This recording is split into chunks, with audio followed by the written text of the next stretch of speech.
Үзэгч та бүхэндээ 15 цагийн мэдээллийн хөтөлбөрийг хүргэе. Өнөөдөр 10 дугаар сарын 22-ны өдөр. Өнөөдөр бол жилийн 295 дахь өдөр бөгөөд он дуусахад 70 хоног үлдээд байна. Мөн бэлгийн тооллын 6 пүрэв гариг цагаагаар өдөртөө 7 хэмээн дулаан бол шөнөдөө 10 градус хүйтэн байх нь. Өдрийн сайн цаг нь бар луу могой бичид дахиад гахаа бол ус шинээр үргэлжлэх буюу засвал бол өн зүг сайжрна хэмээжээ. Одоо тавхиндээ COVID-19 цар тахлын талаарх мэдээллийг хүргэе.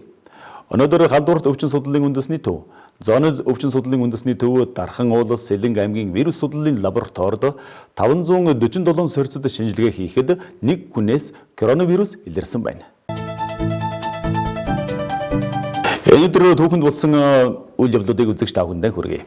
2009 онд Windows 7 албисоор гарч байсан байна. Мөн 1980 онд Ромын Паплам, 1633 онд Галилег буруутгасан шийдвэрийн цуцалсан байна. Мөн 1964 онд Францын гүн ухаантан зохиолч Жан-Пол Сартр Нобелийн шагналаасаа татгалзаж байжээ. Мөн 1962 онд Америк нэгдсэн улсын ерөнхийлөгч Джон Кеннеди Кубын эсрэг далайн болон агаарын бүсийг хааж байсан байна. Мөн 1954 онд холбооны бүгд найрамдах Герман улс НАТОд элсэж байжээ. Мөн 1938 онд Америк нэгдсэн улсын инженер Честер Карлсон цаасан бичиг баримт хувилах төхөөрөмжийг зохион бүтээж байсан байна.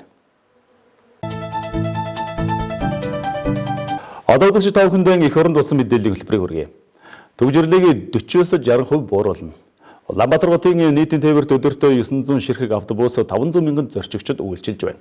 Харин 300 мянган автомашин тухайн 700 мянган зорчигчид үйлчилж байгаа юм байна.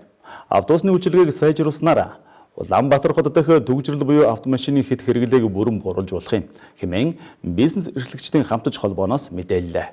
Тэд иргэдийн шаардлагад нийцсэн шинэ үйлчилгээг санал болгосон байна. Эдгээр 3 шинэ үйлчилгээ нь 2 зогсоолт бөөхө автобус нэвтрүүлэх, таксиг орлох хурдан тойрдог мини автобус үйлчилгээ болон ухаалаг систем суурилсан том жижиг дунд автобусны үйлчилгээг нэвтрүүлэхийг зорж байгаа юм байна. Эдгээр санаанууд нь дэлхийн стандартын жишгт нийцэж байгаа учраас төгжрлийг 40-60% бууруулна хэмээн үзэж байгаа юм байна. Нос ноолрын салбарын доктортой байдлыг хөгжүүлнэ. Европын холбооноос Монгол улсад суугаа төлөөлөгчийн газар Монголын нос ноолрын салбарт доктортой байдлыг хөгжүүлэх сэдвт зөвлөгөөнийг зохион байгууллаа. Энэгээр ABCF Монгол байгууллагаас Европын холбооны санхүүжилтээр хэрэгжүүлж байгаа текстилийн доктортой үйлдвэрлэл төсөл болон Монголын бичээр ашиглагчдын нэгдсэн холбоо хамтран хэрэгжүүлж байгаа малжидын хоршоодын сайн туршлагуудыг танилцуулсан байна.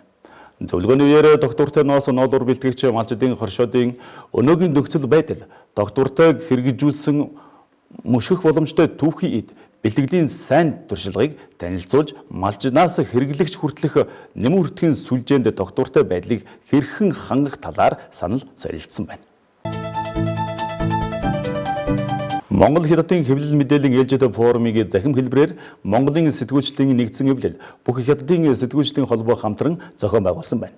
Энэгээр зар дахлын үед сэтгүүл зүйнд тулгамдж буй сорилт хамтын ажиллагааны сэдвээр ярилцаж хоёр улс хийсэн ажлынхаа тайлан танилцуулсан юм.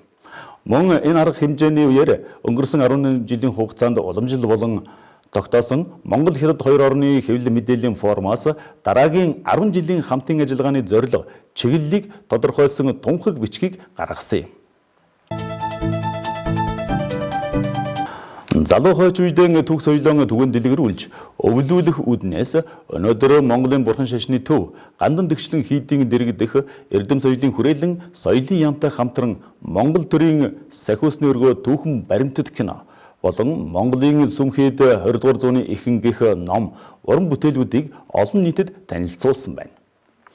Монгол улсын эзэн хаан 8 дугаар угад хотогт мэндэлсний 150 жилийн ойд зориулан 20 дугаар зууны ихэнх үед Монгол оронд хурал номын үйл ажиллагааг явуулж байсан сүмхийдүүд болон сувраг шүтээнүүдийн гэрэл зургаас бүрдсэн Монголын сүмхийд 20 дугаар зууны ихэнх гэрэл зургийн цомгийг Монголын бурхан шашны төв гандан дэгчлэн хийдийн дэрэгдэх эрдэм соёлын хүрээлэнтэй хамтран эрдэм шинжилгээний тайлбартаагаар Монгол англи хэлнээ бэлтгэн нийтэлсэн юм.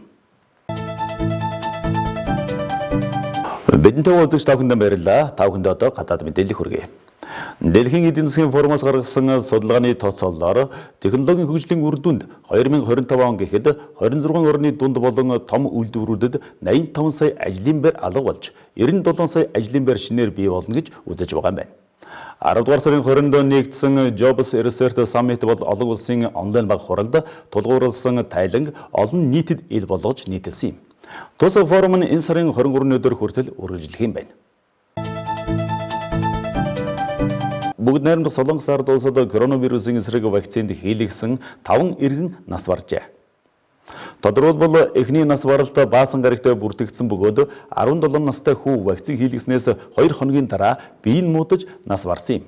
Хэд хоногийн дараа тус улсын Дээгүү хотод 70 насны эрэгтэй томоогийн вакцин хийлгэснээс 24 цагийн дараа нас баржээ. Тус улсын эрүүл мэндийн салбарын мэдээлж байгаагаар бол 70 настай өндөр насны нь 2015 оноос хойш олон төрлийн вакцин хийлгэж байсан ч биедэн сөрөг нөлөө үүсэж байгаагүйг тогтоосон байна.